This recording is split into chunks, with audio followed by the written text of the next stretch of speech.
श्री कृष्णा कहते हैं कि इन 5 परिस्थितियों पर हर इंसान को अपना मुंह बंद रखना चाहिए।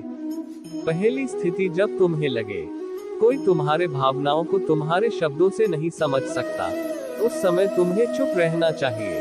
अक्सर हम लोगों को अपनी दुख परेशानियां बताना शुरू कर देते हैं, जबकि हमारे आसपास रहने वाले ज्यादातर लोगों को इससे कोई मतलब नहीं कि हमारे जीवन में क्या गुजर रहा है। हर इंसान को केवल खुद से मतलब होता है। वह केवल खुद के बारे में बात करना चाहते हैं।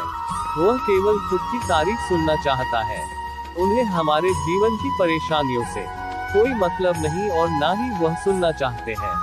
हो सकता है 1 या 2 बार वह तुम्हारी दुख भरी कहानी सुन भी ले, लेकिन उसके बाद तुमसे दूर भागना शुरू कर देंगे, क्योंकि कोई भी किसी दुखी और असहाय इंसान के साथ रहना पसंद नहीं करता। इसलिए कभी भी अपने कुछ करीबी मित्रों और परिवार वालों को छोड़कर किसी ऐसे इंसान को अपनी परेशानी ना बताएं, जो तुम्हारे बातों को समझने के बजाय उनका मजाक बनाए या तुम्हारी मजबूरी का फायदा उठाए। दूसरी स्थिति, जब तुम्हें ये ना पता हो कि किसी विशेष मौके पर क्या बोलना है या किसी विशेष घटना के बारे में आधा अधूरा ही ज्ञान हो, तो ऐसे मौके पर तुम्हें चुप ही रहना चाहिए। ऐसा इंसान जो आधा अधूरा ज्ञान होने के बाद भी उस विषय में बात करता है, वह अक्सर ही मजाक का पात्र बनता है, और कोई भी ऐसे इंसान को कभी गंभीरता से नहीं लेता। अपनी बात प्रभावशाली तरीके से वही इंसान रख सकता है जिसे उस घटना या विषय के बारे में गहराई से जानकारी है। इसलिए कभी भी आधी अधूरी और इधर उधर से मिलने वाली जानकारी के आधार पर लोगों से अपनी बात मनवाने की कोशिश ना करो। हालांकि दोस्तों, प्रभावशाली बातचीत करना और एक ऐसा इंसान बनना जिससे हर कोई बात करना चाहे, जिससे हर कोई सुनना चाहे, ये भी एक कला है जिसे हर इंसान सीख सकता है। आप भी सीख सकते हैं। तीसरी स्थिति, श्री कृष्णा कहते, जब कोई इंसान तुम्हारे सामने किसी तीसरे इंसान की बुराई कर रहा हो, तब ऐसी परिस्थिति में तुम्हें चुप रहना चाहिए। तुम्हें कभी भी ऐसी नकारात्मक बातचीत का हिस्सा नहीं बनना चाहिए, क्योंकि आज जो इंसान तुम्हारे सामने किसी तीसरे इंसान की बुराई कर रहा हो, वही कल किसी और के सामने तुम्हारा भी बुराई करेगा। और इस बात की ज्यादा संभावना है कि आज तुमने अगर उसके हाँ में हाँ मिलाने के लिए तीसरे इंसान की जो बुराई की है, कल रिश्ते ठीक होने पर वो तीसरे इंसान से कहे कि तुमने उसके बारे में क्या क्या कहा था, तब आपकी क्या ही इज्जत रह जाएगी। विचार करो। इसलिए जब भी कभी कोई किसी तीसरे इंसान की बुराई करे या उसके गलत समय का मजाक उड़ाए, तो तुम्हें बस उसकी बातें सुन लेनी है। आपको अपनी कोई भी राय वहां नहीं रखनी है।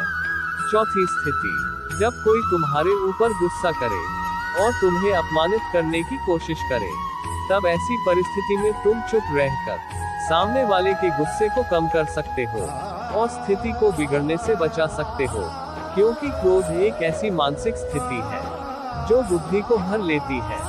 इस स्थिति में मनुष्य सोच विचार कर नहीं बोल पाता, जिस वजह अभद्र अपशब्द व कड़वे वचन ही मुंह से निकलते हैं। जब तुम सामने वाले के क्रोध का जवाब क्रोध से ना देकर उस समय चुप रह जाते हो, तब ये बात उस क्रोध करने वाले इंसान के दिल में लगती है और गुस्सा कम होने पर उसे अपनी गलती पर पछतावा होता है। लेकिन तुम्हारा हर परिस्थिति में चुप रहना भी ठीक नहीं है। अगर कोई गलत कर रहा हो तो तुम्हें उसका जवाब भी देना है। हर बार तुम्हारा मौन रहना सामने वाले की गलत हरकतों व उद्दंडताओं को बढ़ावा देने जैसा होगा। लेकिन कुछ लोग ऐसे होते हैं जिन्हें हमारा चुप रहना उन्हें हमारी कमजोरी प्रतीत होती है। गुस्से के दौरान चुप रहने का ये तरीका केवल परिवार, सगे संबंधी और कुछ निकट मित्रों के लिए सही है, ना कि हर इंसान के लिए। अगर तुम हर जगह चुप रहने लग गए तो इसका गलत फायदा उठाया जा सकता है। पांचवी स्थिति, जब कोई इंसान अपने जीवन की किसी दुख भरी घटना या परेशानियों से गुजर रहा हो, तो तुम्हें चुप रहकर सिर्फ उसके बातों को सुनना है। लेकिन ज्यादातर लोग ऐसे होते हैं कि किसी ने उनके सामने अपनी समस्या सुनाई नहीं कि उन्होंने समाधान देना शुरू कर दिया, जबकि कोई इंसान अपना समझ कर ही हमसे अपनी परेशानी साझा कर रहा होता है। ना कि वो आपसे किसी सुझाव की उम्मीद से बता रहा होता है। वह बस ये चाहता है हम उसकी पूरी बात ध्यान से सुन ले। जब हम किसी की परेशानी को ध्यान से पूरा सुन लेते हैं तो उस इंसान को एक मानसिक व आत्मिक शांति मिलती है। उसे ऐसा लगता है कि चलो किसी ने तो मेरी बात को समझा। परेशानी के समय में किसी इंसान को सांत्वना देने का सबसे अच्छा तरीका है कि हम बस उस इंसान की पूरी बात को ध्यान से सुन ले।